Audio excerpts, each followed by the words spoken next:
Olá, queridos, a paz do Senhor Jesus Cristo a todos vocês. Fernando Aquino aqui mais uma vez, desta feita agora, gente, para estudar aí com vocês a lição de número 2. E o título dessa lição é A Poesia Hebraica, né? Nós havíamos dito aí que estaremos dando continuidade a esses estudos e a gente vai estar trabalhando um pouco sobre esse tema, poesia hebraica. Eu comentei algo do tipo bem parecido, né? Algo bem breve, eu diria, na lição de número 1. Então, caso você não tenha aí assistido essa lição, a gente sempre disponibiliza nesse canal para vocês aí uma playlist relacionada ao trimestre que estamos abordando. E desta feita, por ser o quarto trimestre, você vai procurar aí na playlist, basta você clicar lá, vai ter então uma playlist do quarto trimestre da editora Central Gospel, tá aí a revista Palavra de Deus, ou lições, melhor dizendo, da Palavra de Deus, perdão, para que você possa aprender um pouco mais e aplicar isso dentro da sua EBD. Então, o que a gente vai fazer hoje aqui é trabalhar mais essa linha, né, da poesia hebraica, conhecer um pouco mais, aprofundar um pouquinho mais nesse tema, nesse assunto, ok? Então vamos lá. Nós temos aqui o nosso texto bíblico básico dessa lição, que está em Provérbios, capítulo 8, dos versos 1 ao 14. Temos também o nosso texto áureo, que está em Provérbios 8, verso 19 a 20, vai dizer assim: Melhor é o meu fruto do que o ouro, sim, do que o ouro refinado, e as minhas novidades melhores do que a prata escolhida. Faço andar pelo caminho da justiça, no meio das veredas do juízo. Olha aí que maravilha, uma poesia linda.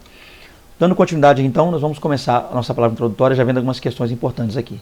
A primeira delas é, os escritos poéticos do Antigo Testamento foram compostos em diferentes épocas. Então isso aqui é já interessante para a gente dar início, tá, a esse assunto, para introduzir esse assunto aí, entendendo que o fato, e apesar de a gente falar, né, livros poéticos e unir esses livros num compêndio para estudar, o que a gente percebe é que esses livros foram escritos em tempos distintos, tá? Não foram escritos ao mesmo tempo e também não pelas mesmas pessoas, pela mesma pessoa, por assim dizer. Então nós temos repetições aí com o caso de Provérbios, Cantares, Eclesiastes atribuídos a Salomão, ok? Inclusive Salmo também, algum salmo atribuído a ele, mas ainda assim a gente vai ver outros autores em tempos distintos. Isso que é importante, a gente precisa entender esse ponto para dar início a esse tema, a esse assunto. Vamos lá, então dentro dessa distinção, dentro desses tempos, o que a gente pode perceber aqui, ainda na introdução, é que Jó provavelmente viveu na era patriarcal. Então a gente vai perceber o seguinte, muitos compreendem, né, chegam aí à conclusão de que Jó teria vivido lá no tempo de Abraão, Isaac, Jacó, naquele chamado período patriarcal, né, um pouquinho antes da lei, antecedendo a lei. É claro que esse não seria um assunto para essa aula.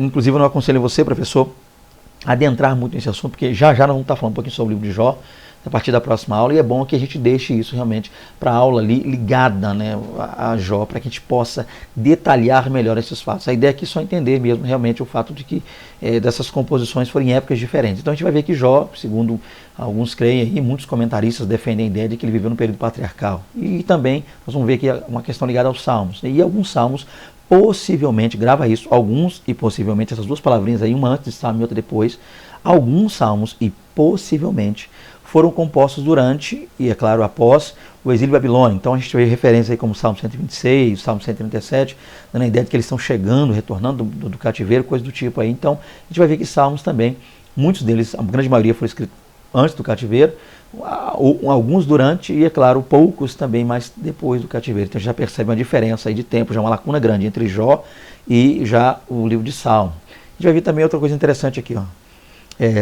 Nesse tempo intermédio, Salomão, Davi e outros poetas sagrados redigiram seus poemas. Então o que a gente percebe aí é que ao longo desse tempo aí, uma grande quantidade de tempo se passou aí, né? Muito tempo se passou, e de tempos distintos aí, e por escritores distintos também, a gente vê essa composição que nós temos hoje, que são os livros poéticos. A gente vai ver agora um pouquinho, tentar entender essa questão ligada a essa literatura poética. Vamos ver isso aqui. Então, para começar, primeiro tópico aí, gêneros literários no Antigo Testamento. Vamos entender um pouco disso para poder aplicar aí, né, professores, para os nossos alunos aí, superintendentes também, auxiliando os professores. Vai ser bênção, eu tenho certeza, essa aula aí, para a glória do Deus Todo-Poderoso. Então, a gente começa aqui vendo algo interessante. Para começar, o que a gente precisa entender é que já que nós vamos trabalhar essa questão de poesia hebraica, querendo ou não, a aula acaba convergindo para isso aí, né? Ela acaba caminhando para essa direção do conceito judaico, do conceito hebraico, da questão ligada à literatura deste povo, a escrita, a leitura, questões relacionadas à história e os costumes desse povo. Então, primeiro a gente precisa entender uma coisa. Já que vamos falar sobre esse assunto, é bom que nós entendamos que há nas divisões, né, da Bíblia uma diferença da Bíblia judaica, né, ou Bíblia hebraica, como alguns acabam dizendo aí também, para a nossa Bíblia, né, a Bíblia protestante, ou alguns falam na Bíblia, até quem diga Bíblia evangélica. Porque quando a gente fala Bíblia cristã, também engloba Bíblias como a Bíblia católica, que tem livros apócrifos, que é claro que não é assunto para essa aula e também não está muito ligado ao que a gente quer falar aqui. Mas ainda assim, há uma diferença grande entre a Bíblia judaica e a Bíblia, protestante. É bom que a gente entenda isso. Para começar, essa diferença, ela parte a princípio não só da forma como foi escrito, mas da divisão também. A Bíblia judaica é organizada de forma diferente em relação à protestante. O que nós vamos ter aqui agora um pouquinho disso aí. Então, para começar, já começa pelo nome, né? A Bíblia judaica, ela é chamada de Taná. O que seria Taná? Taná é todo o Antigo Testamento. Eu sei que você já sabia disso, mas é bom que a gente fale sobre isso também em loco, né, em sala de aula, professor. Acho que cabe você falar isso aí, que a Bíblia judaica ela só tem o Antigo Testamento, tá? Porque os judeus não creem, não recebem, não receberam o Novo Testamento. Então, possa ser que de repente alguém presente aí em sala de aula não saiba disso, alguém assistindo, quem sabe esse vídeo ainda não tinha conhecimento desse fato, tá? Então, livros do Novo Testamento, quando você pega ali em Mateus e vai até Apocalipse, nenhum desses livros ou epístolas, tá? Nenhum desses documentos aí compõe ou está presente ou é também aceito pelos judeus. Os judeus não aceitam esses livros que compõem o Novo Testamento. Então, nenhum desses livros está presente, se faz presente na Bíblia judaica chamada Taná. É só o Antigo Testamento, tá? Uma vez dito isso, nós podemos já começar a entender um pouco mais sobre essa divisão. Vamos lá. Então tá aí o nome, né, no hebraico, tá aqui, ó, azulzinho para você, Taná, tá? Taná, que é o Antigo Testamento hebraico.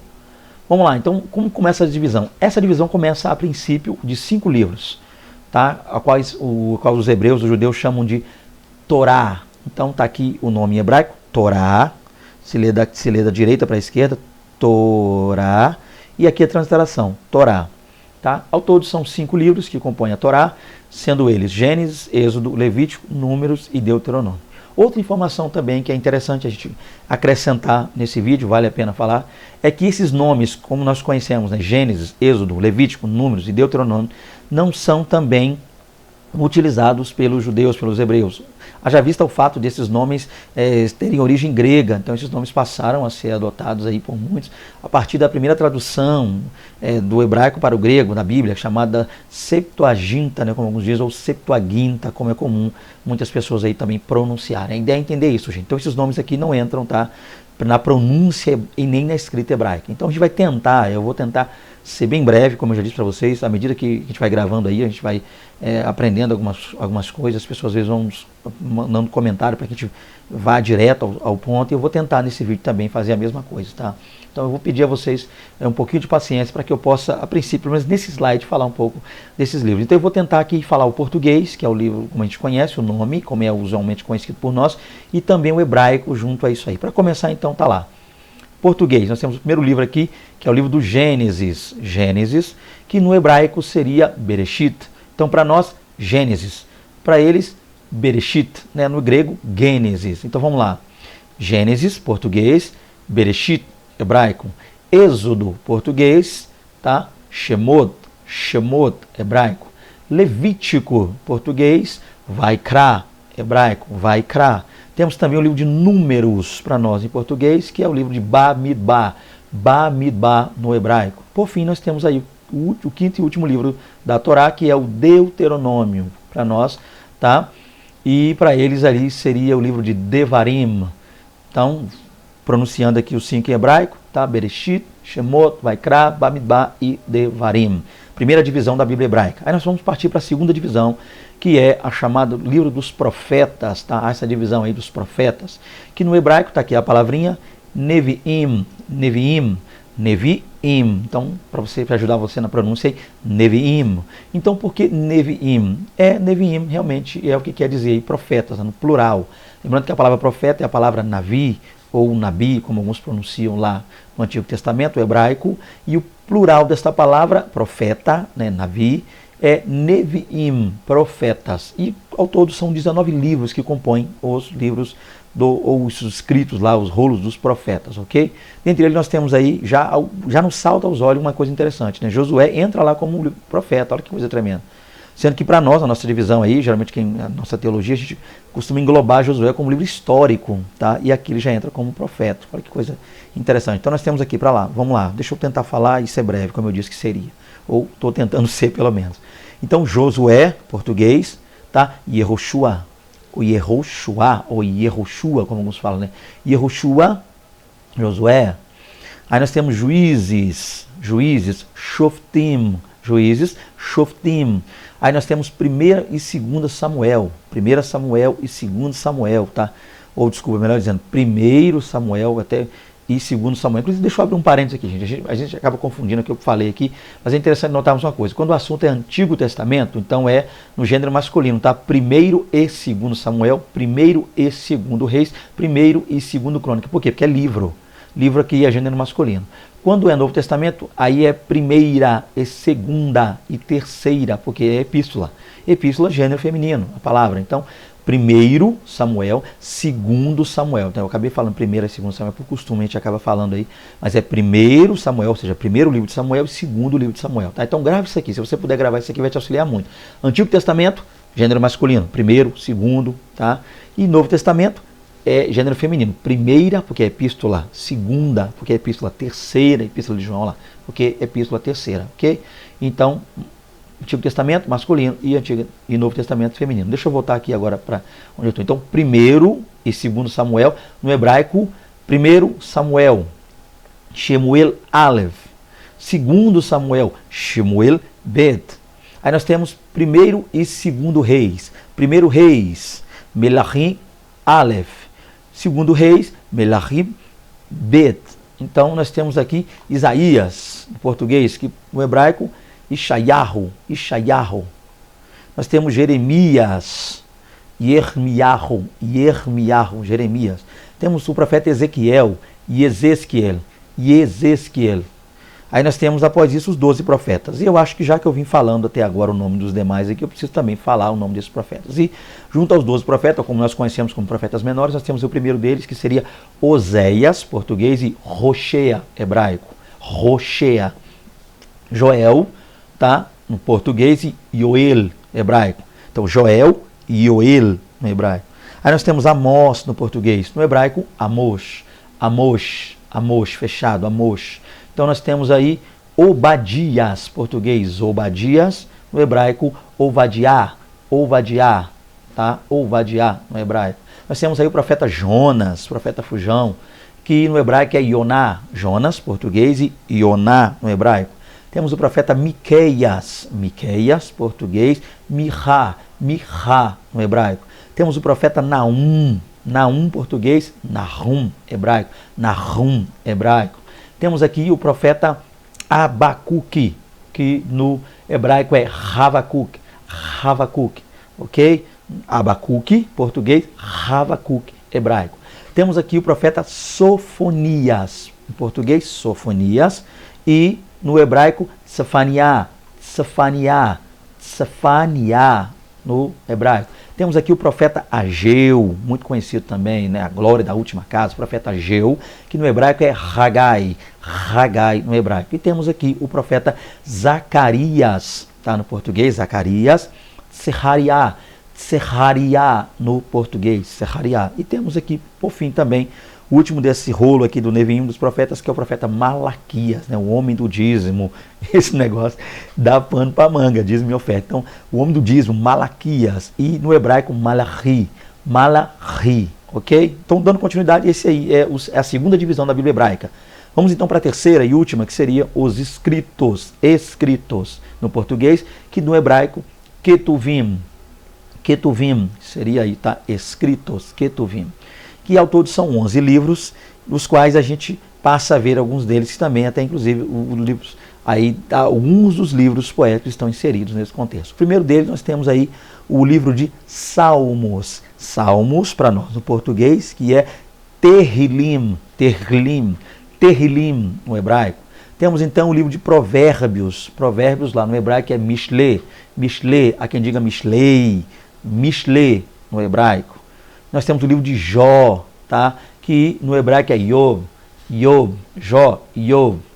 Aí nós temos aqui o livro de Cantares. Lembrando, é claro que a gente costuma dizer Cantares, mas no seu contexto original não é Cantares o nome desse livro. A gente sabe que lá no hebraico o nome desse livro é Cântico dos Cânticos, tá? E a gente, quando vai para o hebraico, então não é Cantares de Salomão, é comum nós vermos isso em algumas bíblias, mas o nome desse livro não é esse, não é Cantares, nem Cantares de Salomão, mas sim Cântico dos Cânticos lá no hebraico, o qual é chamado de Shir Hashirim, Cântico dos Cânticos, Shir Hashirim.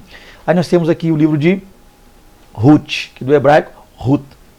Bem parecido, né? Ruth. Aí nós temos aqui o livro de Lamentações, escrito por Jeremias, né? Que no hebraico é Errá, tá? Nós vimos aqui, tá vendo? Quando a gente vai falar a questão do profeta, há uma diferença com Edra, eu vou explicar já já. Então vamos lá, Errá, tá? Errá. Então o que quer dizer como? Como? É uma pergunta, meu Deus, como isso aconteceu conosco? Como é que isso nos sobreveio? Aí sai o nome desse livro, Errá. Aí nós temos aqui o livro de Eclesiastes, né? No português, Eclesiastes, e que também ali no hebraico é Kohelet, tá? Kohelet, no hebraico. Nós temos aqui o livro de Esther, português, né? Esther, no hebraico, Esther. Aí nós temos aqui o livro de Daniel, o profeta, que no hebraico é Daniel, tá? No hebraico. Por fim, estamos acabando aqui já, tá, gente? Eu sei, nessa nossa trajetória aqui dos livros, já está fechando, está findando, prometo. Temos aqui dois livros que dentro da cultura hebraica, da Bíblia hebraica, estão juntos, formam um rolo só, que seria Esdras e Neemias. Esra, tá vendo? O outro era Errá, que é o Lamentações, quase como um K no final. E aqui Esra, Esdras. E Neemias, do português, no hebraico, Nehemiah. Então, Esdra, Esra e Neemias, Nehemiah. E por fim, nós temos os últimos livros aqui, que é 1º e 2º Crônicas, tá? 1º e 2º Crônicas. Então, 1º Crônicas, Divrei Hayamin Aleph, 1º Crônicas. E 2º Crônicas, Divrei Hayamin Bet, ok? 1º Crônicas, Divrei Hayamin Aleph, e 2º Crônicas, Divrei Hayamin Bet. E isso aqui encerra, só para a gente entender, gente, que as Bíblias, a hebraica e a protestante aí tem uma divisão diferente. E a gente vai trabalhar um pouquinho sobre isso aqui agora dentro da Bíblia hebraica. É claro que é o nosso foco aqui, como eu já havia dito no outro vídeo, que eu falaria mais sobre isso nesse vídeo. Vamos lá então, começando. O primeiro subtópico aqui, basicamente, vai ser o seguinte: poesia no Antigo Testamento. Vamos lá, o segundo subtópico, melhor dizendo. O gênero poético, que é o nosso foco. O gênero poético não está restrito ao tomo literário convencionalmente reconhecido pela cristandade, né? O que seria Jó, Salmo, Provérbio, Eclesiastes e Cantares. Antes, ele está presente em outras partes do Antigo Testamento, como exemplo citamos o Pentateuco e também livros históricos. O que precisa entender? Que professor de EBD, você vai estar lecionando aí, eu creio domingo, não sei que dia que você vai estar lecionando, mas o que você precisa extrair daqui, meu amigo, minha amiga, homem de Deus, mulher de Deus? O que a gente precisa entender nesse ponto aqui? Para esse slide aqui, para esse tópico aqui, a ideia é entender o seguinte: por mais que a gente se utilize dessa expressão, né, livros poéticos, ou gênero poético, ou poesia na Bíblia, e a gente tem livros como esses aqui, ó, Jó, Salmos, Provérbios, Eclesiastes, Cantares, nas quais ele quase que inteiro, o livro inteiro é poesia pura.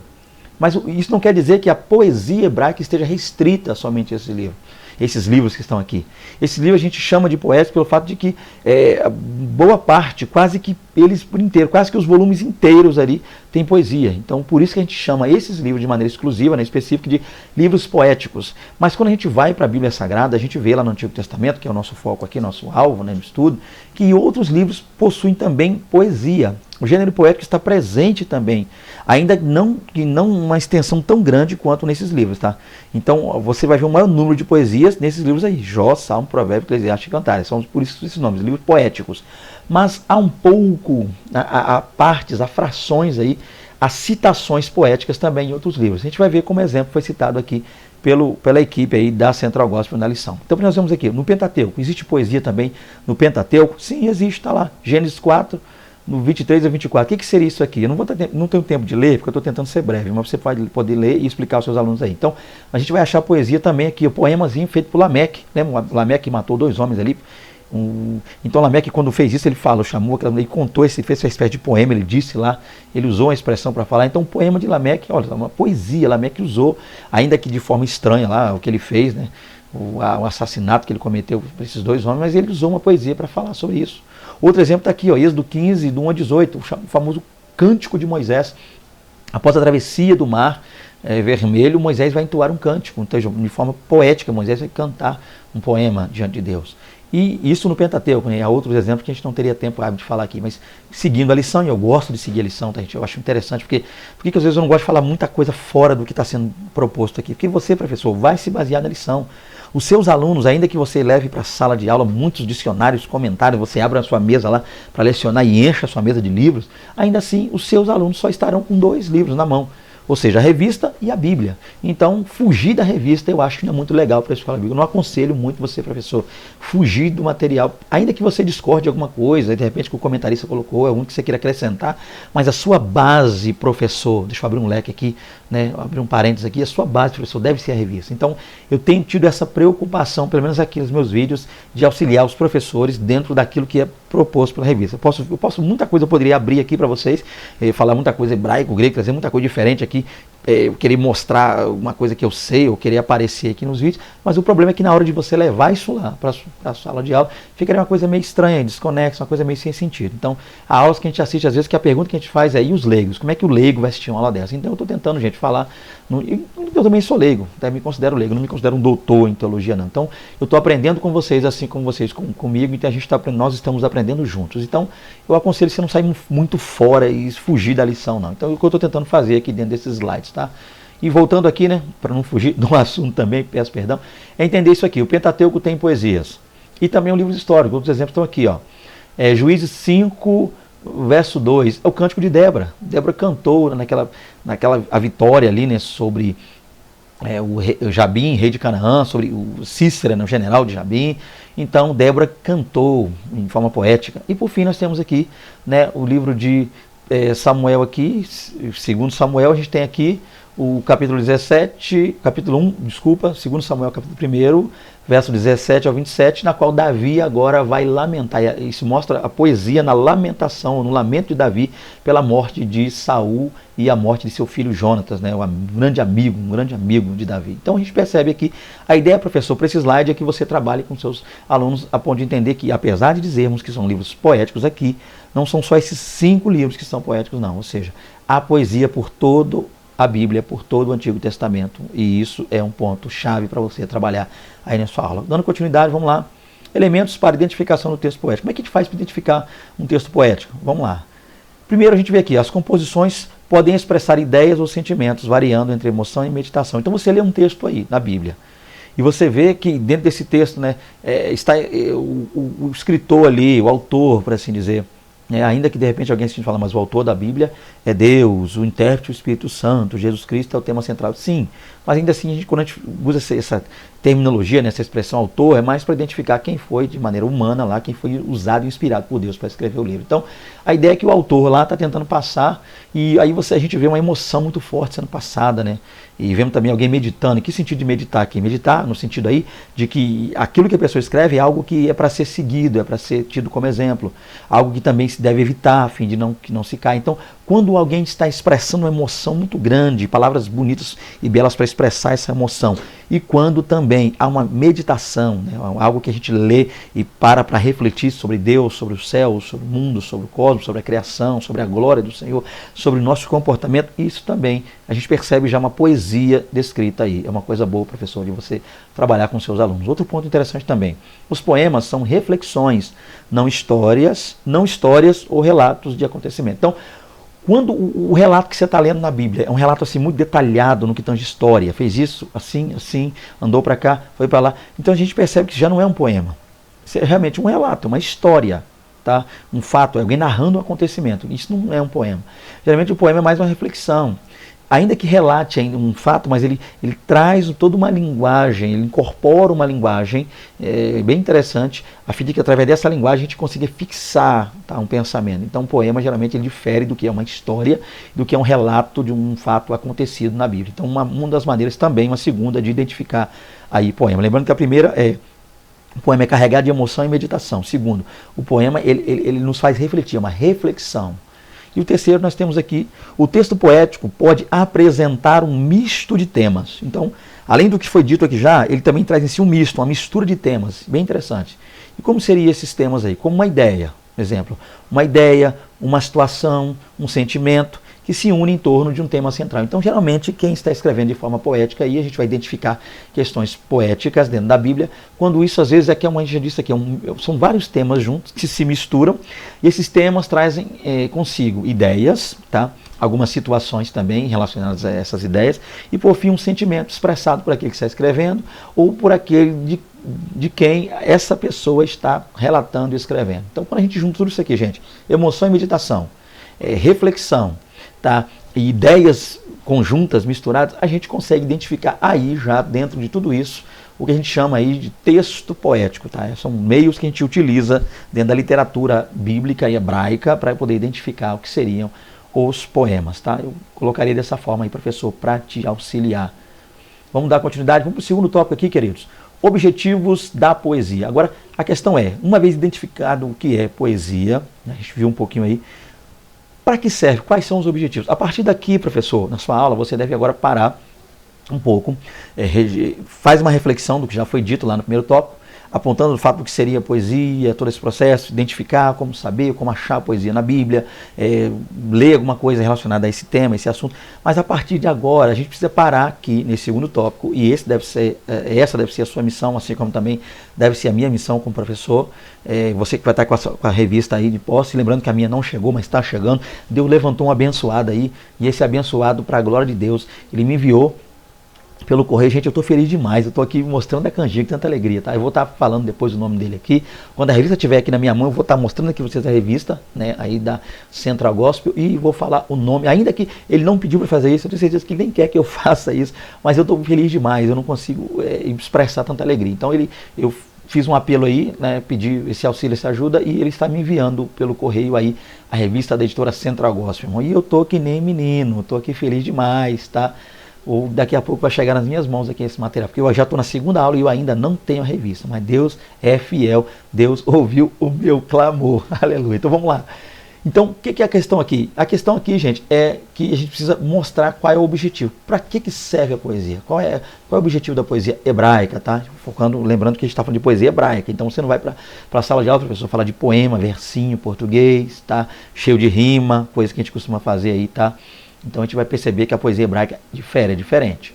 Então vamos lá, todo arcabouço poético é movido por intenções motrizes. Então todas as vezes que a gente lê alguma questão ligada à poesia, há uma motivação por trás disso. Tá? Essa poesia, há toda uma junção, e essa junção ela converge para algo. Então há todo um motivo. Então a pessoa não escreve de maneira poética simplesmente para mostrar a beleza da escrita, exaltar, não. Há um motivo por trás disso, tá? Um desejo, há um alvo por trás disso, uma meta. Então os propósitos da poesia hebraica são variados. Quais seriam? Dentre os quais nós podemos destacar. Então muitos, mas a gente vai destacar aqui alguns. Primeiro, a poesia hebraica ela vem para exprimir emoções. Então a pessoa quer exprimir emoção através da poesia, uma coisa linda. Mostrar o que está sentindo. Tá? Quer seja uma coisa boa ou ruim, mas exprimir, né? Botar para fora essa emoção. Ser um facilitador da adoração, então aquele que quer adorar, então ele usa de forma, linguagem poética, linguagem linda e maravilhosa, abençoadíssima, porque é linguagem poética, para adorar a Deus, para exaltar a majestade do Senhor. E também ensinar em sabedoria, coisa que a gente vai vir Provérbios, Eclesiastes, ensinando de forma poética, de uma maneira de fácil assimilação, que a gente pode gravar fácil, guardar aquilo e meditar depois naquilo que é ouvido. Então, esses são os pontos. E a gente vai ver isso agora mais detalhado, como a lição assim o faz. Deixa eu continuar aqui. Primeiro, então, o que seria exprimir emoções? Em todo o texto bíblico, especialmente nos livros poéticos, observamos a exteriorização de sentimentos humanos de forma abundante, que denunciam as mais variadas emoções. Em dado momento, o salmista expressa alegria e regozijo, né? Tá aqui os exemplos do salmo. Em outro, todavia, ele é consumido pela tristeza. Então, a ideia é entender o seguinte, como a gente já disse aqui, e professor, compete a você aí, em loco, trabalhar isso aqui, é mostrar que uma das, guarde isso, funções dessa leitura, da escrita poética, é exprimir, é botar para fora emoções que estão ali presas dentro da pessoa. Então, o escritor, quando escrevia, né, quando ele começava a escrever ali, botar para fora, documentar o que estava sentindo, então aí ele ia exprimindo as emoções iam saindo, ele ia descrevendo de maneira poética o que ele sentia. E há exemplos aqui interessantes. Então, a ideia é exteriorizar, é botar para fora emoções. Uma das coisas que a escrita poética, né, a literatura, os livros poéticos nos mostram pessoas fazendo muito aí. Um exemplo está aqui, né? O salmista vai expor aí, né, alegria e regozijo, alegrei-me quando me disseram, olha que coisa linda. O sentimento que ele sentiu quando convidaram, quando disseram assim, vamos à casa do Senhor, quando ele foi chamado a ir à casa do Senhor, como é que ele sentiu? Ele se alegrou. Ele vai escrever, alegrei-me, eu me alegrei muito, eu regozijei quando me disseram, vamos à casa do Senhor. Então que coisa maravilhosa. Todo esse salmo sai com isso. Mas ou em outro, né, todavia, ele é consumido pela tristeza. Se você ler o Salmo 119, 28, eu não me recordo bem, gravado aí, não tenho esse versículo na mente gravado, mas é um versículo de tristeza, onde o salmista ali está expressando uma profunda tristeza, um sentimento que ele está sendo consumido pela tristeza. Olha que coisa interessante. Então, a poesia tanto pode servir para expressar, né, para exprimir, para pôr para fora, né, uma alegria intensa, quando também serve para pôr para fora e expressar, exprimir, né, externar também uma tristeza. E isso é importante. Então aplique aí, professor, elabore algo aí nesse sentido para auxiliar os seus alunos. Dando continuidade, ser também um facilitador de adoração. Então outra coisa que a poesia faz, né, além de já expressar o que a gente acabou de ver, outra coisa interessante aí, vamos lá. Quando se entra em contato com os recursos estilísticos da poesia, é possível reconhecê-los, interpretá-los e recriá-los. Então, vamos lá. Quando a gente começa a ter os primeiros contatos ali, com os recursos utilizados da chamada linguagem poética, né? Quando a gente começa a trabalhar a poesia. Então, a partir daí, a gente, quando lê, reconhece. Quando lê, consegue interpretar, porque a gente já tem uma noção do que é a poesia, e consegue recriá-la, ou seja, a gente consegue também compor, a gente consegue também escrever poemas, ou escrever de forma poética a partir daquilo que a gente já se familiarizou, já passou a conhecer. Então a ideia é essa. Primeiro, esse contato nos faz reconhecer, saber quando é ou não, quando é história ou quando é poesia, ou quando é outra coisa que não seja poesia. Nos faz também interpretar, quando a gente lê, fica de fácil assimilação para nós, e também a gente consegue recriar, consegue escrever também, olha que coisa maravilhosa. Né? E a gente também consegue expressar de maneira poética o que está sentindo. Vamos lá. Em um simples verso, as realidades podem ser traduzidas justamente porque a poesia fala nas entrelinhas. Olha que coisa linda. Então a poesia, ela fala de maneira, ela entra no coração, tá? O coração, ela acha espaço no coração, ela abre o coração e a pessoa absorve. Quando ouvir aquilo, a gente se abre para aquela poesia, a gente fica maravilhado com a maneira, a linguagem, a forma como é dito, e isso adentra em nós e maravilhosamente a gente acaba se familiarizando, gostando da poesia, né, querendo sempre ler mais, ouvir mais dentro da poesia hebraica. Olha que coisa linda. No caso específico de Israel, as poesias eram transformadas em cânticos, né? E o exemplo aqui, salmos, o que facilitava a adoração pessoal e coletiva. Então, muitos desses poetas da Bíblia geralmente compunham no sentido assim de não só de escrever, né, preparar esses poemas, essas poesias, mas eles também entoavam cânticos através delas, né? Eles colocavam ali arranjos musicais junto a essas poesias, atrelavam essas poesias, atrelavam a elas arranjos musicais e tocavam, entoavam. E inclusive era até mais fácil de você assimilar, porque com isso você que está ali compunha um salmo, cantava aquele salmo, as demais pessoas aprendiam aquele salmo e entoavam. Então às vezes uma pessoa tocando e várias pessoas, em diversas tribos, cidades, becos, vielas, valados, e todo esse processo ali iam cantando. É uma forma interessante até mesmo. Então, a gente vê o livro de Salmos, por exemplo, o Terrilim, Salmos, são cânticos. A gente lê na igreja, a gente lê para pregar, lê para lecionar, para estudar, mas eles são cânticos, é um inário. O livro dos Salmos, gente, é um inário. Por isso é que Salmo, de maneira didática, a gente percebe isso aí dentro da teologia, a gente não se utiliza esse termo capítulo, que Salmos teria 150 capítulos.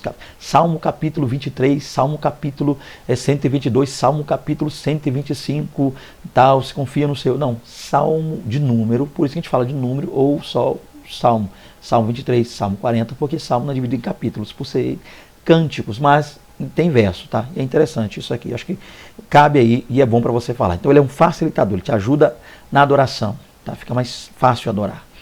Cânticos usados pela comunidade de Israel, vamos ver isso aqui.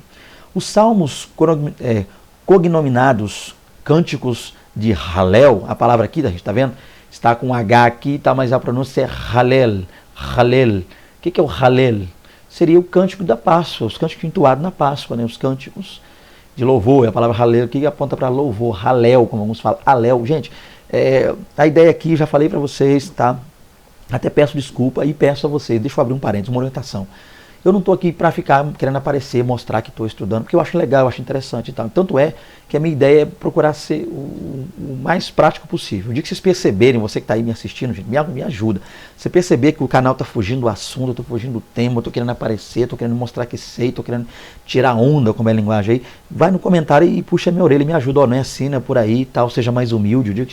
Porque o ser humano, gente, a gente não se conhece muito bem não. O ser humano ele começa bem, daqui a pouco a tendência dele é começar a se inflar, daqui a um tempo se eu começar a me achar, daqui a pouco vocês vão assistir um vídeo, como se eu tivesse um balão levantando, daqui a pouco tá só a cadeira aqui e eu levantando, subindo. Então a gente precisa tomar esse cuidado de não querer aparecer. A minha ideia é ajudar, tá? Então a palavra ali é Halel, o que você quiser pronunciar, fica à vontade, é você e Deus aí com sua aula, tá? Só estou falando o que é. Então voltando aqui, ó, os salmos, cognominados cânticos de Halel, tá? Os cânticos de louvor, por isso essa expressão, cântico de louvor a Deus, tá? Lembrando que essa palavra El aqui no final é Deus, tá? Então são cânticos de louvor a Deus. A El aqui é Deus. El seria a palavra nem El, né? El. A palavra El aqui é Deus. Halel a Deus. Então são cânticos de louvor a Deus. Por exemplo, eram tradicionalmente cantados nas grandes festas do povo. Então havia aqui, né, cânticos que eram cantados em períodos festivos. E eu, mais uma vez, eu quero parar aqui e agradecer a equipe lá do site escolaberiana, né, .org, eu acho que é um site ligado à igreja ADVEC, eu estou aprendendo a falar, a pronunciar o nome dessa igreja, tá? ADVEC, acho que eu estou aprendendo já. Então é um site ligado lá e como eu não tenho a revista, é lá que eu geralmente busco o material. Então eu vou usar aqui o material deles, tá? Não sei se tem direitos autorais, já peço perdão. E caso não seja permitido fazê-lo, tá? Vocês aí da Central Gospel, vocês aí da Escola Beriana, vocês da Igreja DEVEC, qualquer coisa que vocês identificarem que eu esteja me excedendo ou usando o material de vocês de forma indevida, sintam-se à vontade, tá? Pode me entrar em contato comigo, para que eu possa, se não era para usar eu não uso, tá gente? Estou aqui para ser bênção, para aqui para ajudar. Então se vocês detectarem alguma coisa que não está legal, sintam-se à vontade de me procurar e eu estou aqui para acatar, tá? No nome de Jesus, eu quero ser bênção para a vida de vocês, como vocês também da Editora Central Gospel são bênção para a minha vida. Então deixa eu continuar aqui, vou colocar aqui um gráficozinho, tá? Tá aqui então, que eu peguei inclusive lá, da Escola Beriana, você que não acessou ainda, acesse, site escolaberiana.org, bênção de Deus na terra. Então tá aqui, ó. Então nós temos aqui uma festa, e aqui o cântico que era cantado, entoado nessa festa. Está aqui, ó, o canto da Páscoa. Então a Pessa, Páscoa, lembra? Pessa, Páscoa. Então nós temos aqui, na Páscoa era lido o livro de Cantares, o cântico dos cânticos, ou Shir Hashirim, cântico dos cânticos. Então no Shabá, lá no Shabat, lá, né, no dia do sábado, na Páscoa, era lido esse livro aqui, tá, do cântico dos cânticos. E também eram cantados, entoados os salmos do Halel. Olha que coisa linda. Então o Halel aqui era cantado. E quando você olha lá para Marcos 14, se não me falha a memória, não está na lição, por isso que eu estou meio tentando aqui na cabeça, na mente achar. Mas o texto vai dizer lá para nós, no finalzinho, que Jesus, né, estava ali reunido com seus discípulos após ceiar. A Bíblia diz o quê? Que eles se levantaram e, tendo cantado o hino, algumas traduções trazem um hino, outras trazem o hino. Tendo cantado um hino, ou tendo cantado o hino, né, Jesus e os seus discípulos foram para o Getsêmani, no jardim, onde Jesus foi traído, por Judas, todo aquele processo e preso lá, culminou lá no Calvário. Então, que hino que Jesus cantou? Esse aqui, gente, é o hino da Páscoa. Jesus cantou, juntamente com os seus discípulos, o Halel. Né? A gente crê que ele cantou do Salmo 113 ao 118, Jesus cantou isso aí na Páscoa. Ele cantou um dia antes, né? Claro que a Páscoa, no caso de Jesus, foi um dia antes, devido ao que lhe acontecera. Mas a ideia é que Jesus também cantou o Halel, o hino da Páscoa. Olha que coisa bonita. Nós temos aqui outra festa, a festa das, né, semanas e festa de Pentecostes, né? Festa de Pentecostes. Então nós temos aqui qual livro, o que era do livro dos poetas aqui, que era esses cânticos eram cantados lá. O livro de Ruth era cantado para comemorar ali o livramento, né, que foi dado ali naquele período. Olha que coisa ali. Então o livro de Ruth cantado. Também nós temos ali os salmos, né, de Halel ou Halel, tá? Há quem diga também que o livro, né, de Esther era cantado na festa de Purim, então todo esse processo era lido na festa de Purim, mas a ideia está aqui, ó, festa de Pentecostes, festa de semana, o livro de Ruth, o livro de Salmo. Depois você pesquisa melhor, professor, e aplica lá na sua aula, que eu já estou correndo aqui por causa do horário.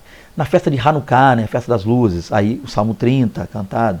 Festa dos tabernáculos, né, ou festa das tendas, tabernáculo. Nós vemos aqui o livro de Eclesiastes, né, era lido ali, que era o livro de Kohelet, e também o Salmo do Halel, novamente aí entoado. Então a ideia é entender aqui, professor, que você mostra aí aos seus alunos que durante algumas festas solenes, salmos eram entoados a Deus. Olha que coisa importante.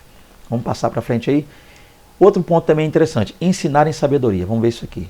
Outra propriedade que se destaca na poesia hebraica é o seu caráter pedagógico, no sentido de instruir os indivíduos, especialmente os jovens, a andarem nos caminhos da sabedoria, além de ensinar a praticidade da vida diária. A sabedoria poética enfatiza o eterno como centro da existência humana. Então, outra missão ou outra característica, eu colocaria assim, também dos livros poéticos ou dos poemas lá hebraicos, também era de ensinar.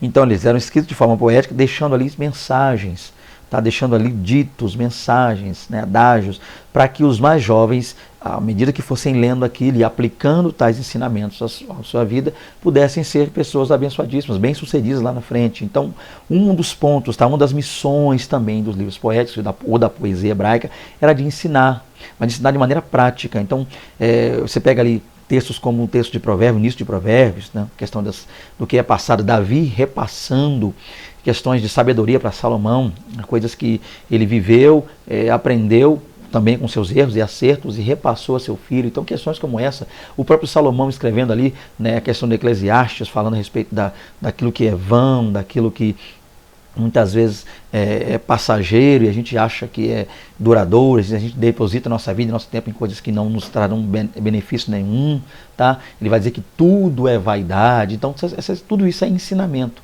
Isso não foi escrito para mostrar que a pessoa que escreveu era bom de poema, o camarada manjava, não. Eram para ser lidos posteriormente e deixados como ensinamento, tá? Para os mais jovens. Olha que coisa maravilhosa. A experiência dos idosos, dos mais velhos, dos vividos, repassados em poemas, em cânticos, para que fossem passados às posteridades. Então, mais um exemplo do que a poesia nos pode fazer, ensinar em sabedoria. Vamos então para o terceiro tópico. Então a gente já viu por quê. Vimos o que é lá atrás, então professor aí que você já faz mais um resumo, primeiro resumo do primeiro tópico lá, o que é a questão da poesia. Segundo, por quê? Para que objetivo? Com que objetivo? Tá? Para que poesia? A gente viu aí. Quais são as características, qual é o motivo? Para que então? Aí que nós vamos ver o terceiro tópico que está ligado aqui. Algumas características dela, algumas coisas pertinentes a ela. Como aqui, a partir do terceiro tópico, professor, que você vai trabalhar com seus alunos aí, gente, nós vamos ver agora a estrutura. Então a gente já viu o que é, para que serve, agora vamos desmembrar as poesias, os poemas hebraicos e vamos ver aqui a estrutura, como ela é formada, como é que se produz, como é que é escrito, qual é a base dessas poesias. Isso é o que nós vamos estar vendo aqui agora, isso aí que você deve dizer para os seus alunos, professor de EBD aí. Vamos lá, características da poesia hebraica. Os poetas bíblicos, de modo geral, fizeram uso de figura de linguagem para compor seus escritos e comunicar sua mensagem. Contudo, diferente da poesia ocidental, sua ênfase não está na rima de palavras, mas na equivalência de ideias. Então, para começar, todos os livros da Bíblia e todos os escritores da quem Deus levantou na Bíblia se utilizaram de um recurso linguístico chamado figuras de linguagem, ou também conhecido como figuras de retórica, né? Que eu já disse para vocês no vídeo anterior, se não disse nesse vídeo, porque eu estou gravando direto, já vocês sabem que eu não edito, então se eu falar uma coisa errada aqui, vai sair errado. Se sair um barulho de alguém andando, cantando, gritando, criança, cachorro latindo, helicóptero passando, com o outro vídeo passou um avião, na hora que eu estava gravando, deixei. Eu já falei para vocês que eu não edito meus vídeos, então já peço perdão. Então a ideia é entender o seguinte, gente. Falei no outro vídeo para vocês, é bom dar uma lidazinha nesse tema aí, tá? Figura de linguagem.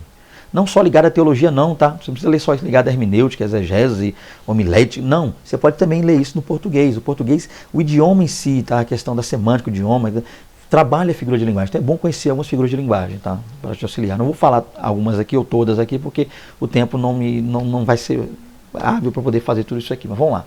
Então, esses escritores se utilizaram dessas figuras de linguagem para compor aí seus materiais, para escrever. Tá? Mas tem uma diferença. Quando o assunto é poesia, a poesia oriental difere da ocidental. A ocidental, principalmente a nossa, é mais voltada à rima. Você pega aí pessoas, poetas, que escrevem muitos poemas, aqueles poemas, aqueles versinhos, geralmente começa com a palavra e termina com algo cuja sonoridade seja idêntica. A gente chama de rima. Você pega aí essas pessoas que é rapper, né? Pessoas que fazem música de rap aí, os camaradas vão rima. Querendo ou não, é uma figura de linguagem, é poema, é poesia. Então tem todo um processo aí, tá? E o que é o processo, o que é o ponto a se entender aqui? Isso é a questão ocidental, a nossa, mas a oriental não. A oriental não está focada, você não vai achar rimas no hebraico, tá? Mas você vai achar ideias similares.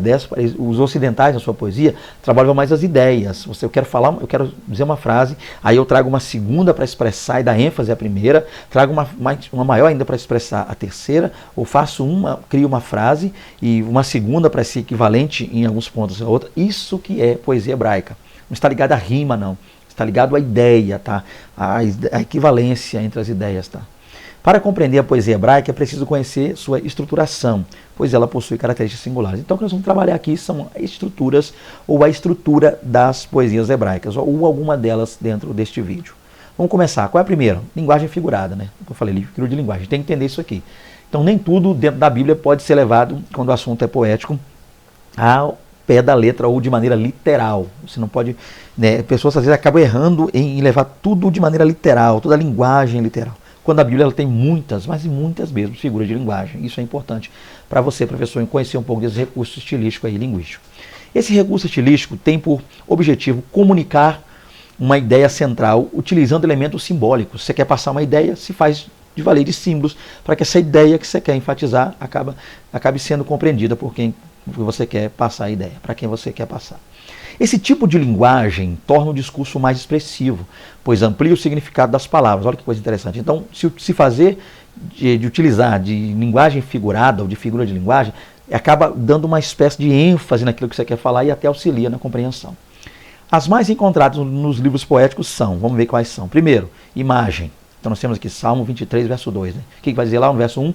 O Senhor é meu pastor e nada me faltará, deitar-me faz em verdes pastos. Então a imagem no pasto. Ali o salmista escrevendo ali, Davi, é claro, escrevendo, ele usou aquela imagem de um pasto verde, verdejante, trazendo aquela paz, serenidade, alimento para a ovelha, para falar. Então ele usou uma imagem, se fez valer de uma imagem de um pasto verdejante para poder expressar a ideia. E só de você ler e pensar num pasto verdejante, você já consegue ter a ideia de serenidade, paz, tranquilidade, calma, provisão, segurança. Olha que tanta coisa você descobre só numa imagem que seria de um pasto verdejante.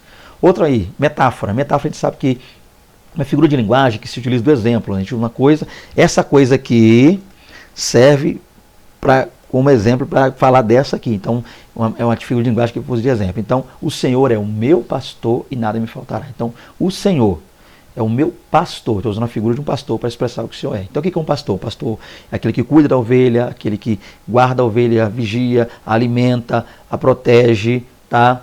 É o pastor. Então, é uma metáfora. Aí nós temos outro exemplo aqui.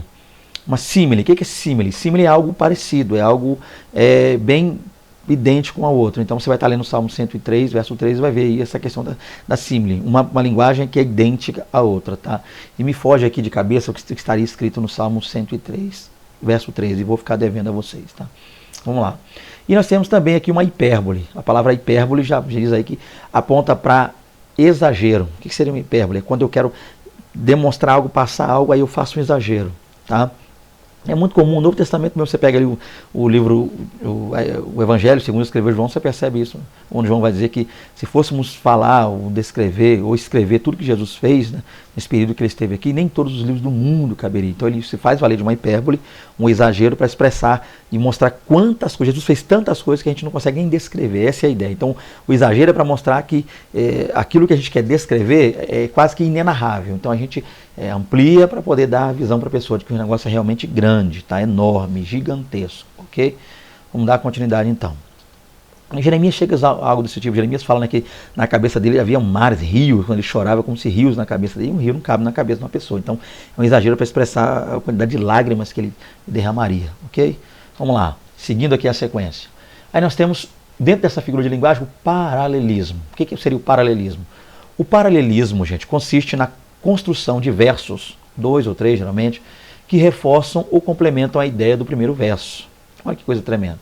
Com imagens e palavras diferentes, mas com o mesmo sentido. Seu objetivo é a unificação e a consolidação de determinado conceito.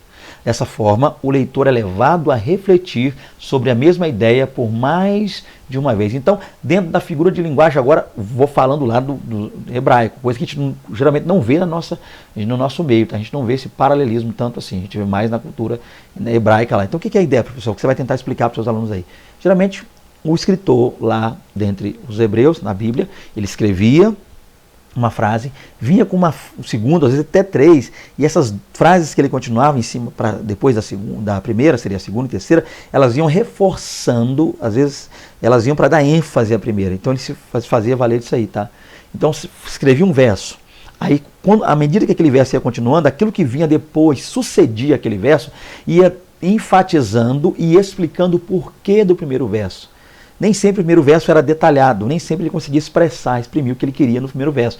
Então o segundo e o terceiro iam fazendo com que aquela ideia se expandisse, estendesse, aí ficaria mais fácil e explicado, né, e reforçado tudo que ele queria falar no primeiro. Como é que fica isso aqui na prática? Vamos tentar aqui, eu acho que você vai conseguir aí também, assim como eu estou tentando aqui fazer para explicar em sala de aula, para ficar mais fácil para os seus alunos. Vamos lá, então, dentro do paralelismo havia divisões. A primeira delas nós temos aqui o paralelismo sinônimo. O que seria paralelismo sinônimo? Consiste na repetição de ideias similares, com construção gramatical semelhante. Então, para não ficar só em teoria, vamos para a prática, que é mais fácil. Eu tenho aqui o Salmo 24:1. Então, deixa eu dar um exemplo aqui. A partir daqui você já começa a aplicar alguma coisa aí para os seus alunos. Eu tenho certeza que vai ser bênção, tá, professor? Vamos lá. Olha o que o Salmo 24:1 diz. Do Senhor é a terra e a sua plenitude, e o mundo e aqueles que nele habitam. Eu já tomei aqui, eu já tive o trabalho de estar preparando aqui de forma que você entenda e aplique.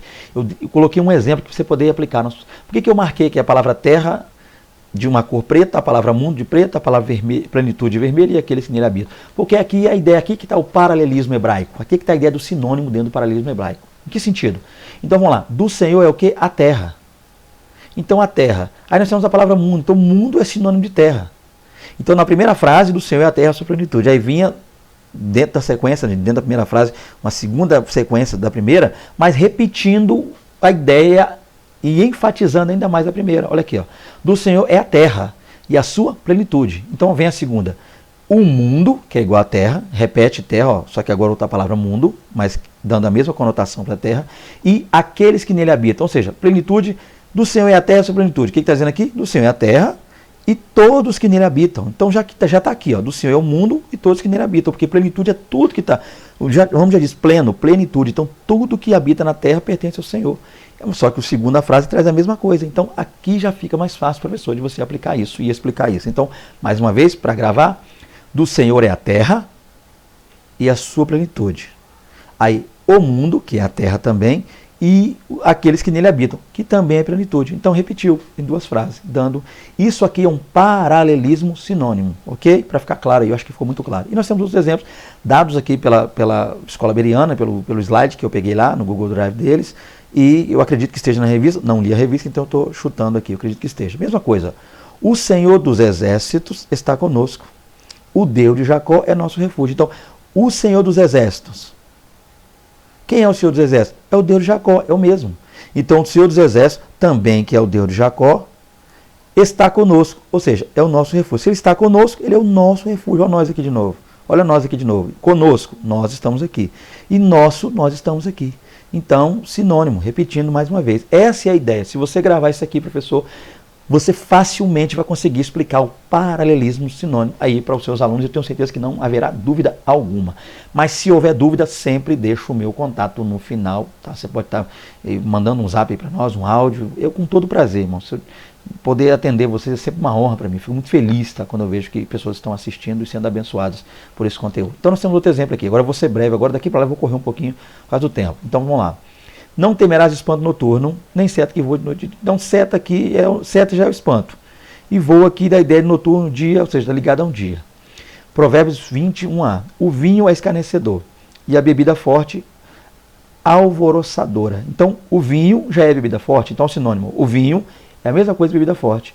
E escarnecedor, ou seja, alvoroçador, traz alvoroço, escarnece. Então, olha aí, mais uma vez, é isso aí que você precisa trabalhar. Continuando aqui, outro tipo de paralelismo, dessa feita agora o antitético. O que seria isso? Neste caso, ocorre a repetição do verso, lá, ocorre de novo, repete o verso, mas apresenta contraste, então ele é diferente daquele.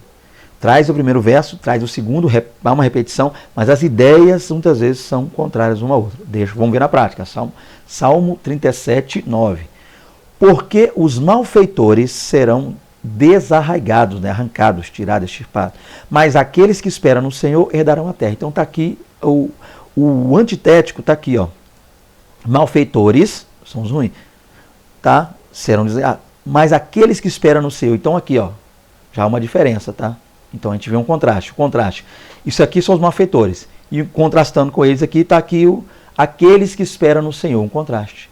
Aí os malfeitores serão desarraigados, arrancados. Mas aqueles que esperam no Senhor herdarão a terra. Então está aqui, ó, duas frases, ou uma frase, duas ideias dentro de uma frase, mas ideias que trazem sim um contraste. Isso aqui é um exemplo de paralelismo antitético. Tá? Eu acho que está bem tranquilo, dá para poder pegar isso aí e vai ser muito bom, professor. Vai ser bênção pura para você aplicar aí na sua aula, tá? Fico feliz por isso. Salmo 1, né, o Salmo 1, verso 6. Porque o Senhor conhece o caminho dos justos. Olha aqui. Mas o caminho dos ímpios perecerá. Então a gente vê aqui mais uma vez, tá? Um contraste entre o caminho dos justos, que estão com o Senhor, e o caminho dos ímpios, né, que seria perecer, permanecer ou acabar passando o resto da sua história sem o Senhor. O filho do sábio alega seu pai. Então o filho do sábio traz alegria para o pai. Mas o filho do louco é a tristeza da sua mãe. Olha que coisa tremenda também. Mais um contraste aqui, tá? Entre o filho do sábio e o filho do louco. E um alegra e o outro entristece. Então essas duas palavras, essas duas visões que seriam aqui o paralelismo antitético que você pode aplicar na sua aula. Vamos lá? Paralelismo sintético. Vamos ver, mais um modelo aí. Acontece quando o verso, nesse caso aqui, muitas vezes o segundo verso, tá? Geralmente é o segundo verso aí, ou uma segunda ideia, geralmente separada por vírgula, dentro do mesmo verso. Completa o pensamento anterior. Então, o segundo vem para completar aquilo que veio passado no primeiro, apresentando com isso mais elementos. Deixa eu tentar explicar isso aqui. Vamos lá. Está aqui o exemplo da revista aí. Salmo 23, verso 5, parte A. Preparas uma mesa perante mim. Então, a pergunta é, para que essa mesa? Ou quem vai estar nessa mesa? Prepara uma mesa, mas suponhamos que o verso terminasse aqui. Prepara uma mesa, mas mesa para quê? Quem vai estar na presença dos meus inimigos? Então, aqui está explicando o porquê e a toda a ideia do que vai acontecer. Aqui já nos faz entender a segunda ideia aqui, tá, completa essa primeira, tá? Então, tá fácil isso aqui. Salmo 1, 3, né? Pois será como a árvore plantada junto a ribeiro de águas. Tá? E o que essa árvore faz? Essa árvore, a qual dá o seu fruto na estação própria, cujas folhas não caem. Então, essa árvore que é plantada junto a ribeiro de água, o que acontece com essa árvore? Aqui explica. Ela dá o fruto, toda árvore que é plantada desse jeito aqui, certinho, ela dá o fruto na estação própria e as folhas dela não caem. Então, essa segunda fortalece e apresenta e explica tal porquê dos elementos da primeira. Ele completa. Essa segunda parte completa a primeira. Agora eu sei por que ele disse que vai ser como a árvore plantada junto ao ribeiro das águas. Por quê? Porque essa árvore que é plantada no ribeiro das águas, ela vai dar o fruto na estação própria e as folhas dela não vão cair. E apontando lá para aquele que teme, anda ao Senhor e anda nos seus caminhos. Né? Então, continuando aqui, nós temos um outro paralelismo aqui, que seria o climático. O que seria? Quando a segunda linha, gente, analisa bem isso aí, completa e amplia. Além de completar, além de vir para explicar, ela amplia, dá ênfase à ideia da primeira. Repetindo, às vezes ela repete e acrescenta alguma coisa. Então você está uma primeira linha hebraica lá, numa escrita hebraica, bíblica. Aí vem uma segunda linha, ou uma frase depois de uma vírgula, completando, às vezes repetindo aquele primeiro sentido que já foi dito e acrescenta algo, dá uma ênfase maior. Como é que seria isso aqui na prática? Vamos lá. Salmo 96, verso 7. Dai ao Senhor, ó famílias dos povos. Tá, gente? Agora a gente já imaginou se esse versículo aí, desse salmo, fosse só até aqui? A gente se perguntaria, tá, dá o que ao Senhor? Ficou meio incompleto. É por isso que tem a segunda parte. É um paralelismo. Dai ao Senhor glória e força. Agora eu sei, ó. Além de explicar, completar a primeira, e ainda enalteceu, acrescentou, mostrou, revelou a glória de Deus e a nossa missão diante dele, que é glorificá-lo cada dia mais. Olha que coisa linda. Vamos lá, Salmo 29, 1a. Dai ao Senhor, ó Filho dos poderosos, dai ao Senhor glória e força. O que você fala? Que eu já entendi. Tá? Mas tem como acrescentar ainda mais? Tem também dentro da questão do paralelismo climático. Aí o salmista continua: dai ao Senhor a glória devida ao seu nome. A glória. Não é só glorificar, é se entregar, é viver, é entender quem Ele é, reconhecer Ele, que a glória é devida. Essa glória tem que ser dada a Ele, tá? É uma obrigação nossa. Olha aí como enfatizou. Isso aí seria, meus amigos, professores, tá? Um paralelismo climático. Aluno também que está assistindo, que eu sei que muitos assistem aí, glória a Deus pela vida de vocês. Então, por fim, gente, estamos chegando à conclusão aqui, tá? Mais um vídeo aí, deixa eu ler aqui a conclusão, peço a vocês que fiquem conosco aqui, continue para eu terminar. Então nós temos aqui, ó, dois homens que diga-se de passagem, eu não conheço. Acho que é o Dr. Ed Hanson, tá? Ed Hanson, que eu não conheço, né? E o outro aqui é o Dr. Gary Yates, ó, Gary Yates, que eu também não conheço. Em seu livro intitulado A Essência do Antigo Testamento, tá aqui, eu peguei até a capa do livro aqui, né? Dr. Ed Hanson e Gary Yates escreveram esse livro, A Essência do Antigo Testamento. Eles dizem lá nesse livro que a poesia tem como objetivo instigar emoções, evocar sentimentos em vez de pensamentos proposicionais e estimular uma resposta por parte do leitor. E acrescentam que, apesar de o texto poético não desafiar a pensar, ele o faz extraindo uma resposta emocional. Então tá aqui, de repente você aí, tá, não sou de fazer indicação de livro, mas como está o nome desses dois aqui que eu não conheço, tá aqui, inclusive eu acredito que tá um símbolo aqui, é o livro da Central Gospel, que bênção. Eu não tenho, não possuo, não conheço, quem dera, né? De repente aí, vai que Deus toque em alguém aí, querido. Você sentiu o desejo também de nos presentear com um livro, Bíblia, para poder auxiliar aqui, de repente você viu aí atrás, né? Muitas pessoas gravam vídeo, tem aquela biblioteca toda lá atrás. Eu tenho aqui uma foto da minha família, tá ali, nós treinamos a foto, não dá para ver. Aí de cima também, tá lá nós aqui, minha família, minha esposa, que eu amo demais, sou apaixonado pela minha esposa, amo muito, meu filho, amo demais, demais, minha família linda e abençoada. Então não tem aqui, você já percebeu, acho que eu sou um dos poucos professores de internet que não tem aquela estante cheia de livro aqui atrás, tá? Mas Deus, ele vai providenciar tudo no tempo. Tá aqui um aí que de repente, se você achar que cabe na minha estante, eu até faço um estante para colocar esse livro aqui, tá? Deus abençoe a todos vocês, né? Um grande prazer estar com vocês aí, desculpem as brincadeiras, tá? Brincadeiras à parte aí, estou muito feliz, tá? Que Deus possa abençoá-los, sentindo o desejo de contactá-los, gente, eu sempre coloco aqui no final do vídeo o meu contato, tá aí, Fernando aqui no meu nome, tá aqui o contato, 27, porque moro no estado do Espírito Santo, o telefone aqui é o Zap também, tá? WhatsApp 99930 8767, 27 99930 8767. Basta enviar aí o seu Zap, dúvida, alguma coisa, se sentir o desejo de contactar, para estar na igreja de vocês, eu sempre vou falar isso aqui, tá? Sempre que me assiste, todos os vídeos, porque vai que alguém, né, assistindo, de repente deseja nos convidar para estar pregando, a gente vai ir pregar na igreja de vocês, aí lecionar, aquilo que vocês acharem, para orar pela vida de vocês, se vocês precisarem, estão à disposição, tá? Então que Deus abençoe vocês de forma especial. Mais uma vez agradeço a todos, agradeço aí o Varão, que eu vou falar depois, tá? Vou trazer a revista, vou estar falando aí, Deus abençoe ele, que nos enviou, sentindo um desejo de ajudar esse canal com qualquer coisa, querido, de repente aí, algum material que pode ajudar na questão gráfica, na qualidade, eu estou recebendo tudo, só vitória, que Deus abençoe vocês de forma especial. Fique com Deus, até a próxima aula, em nome de Jesus, amém, glórias a Deus.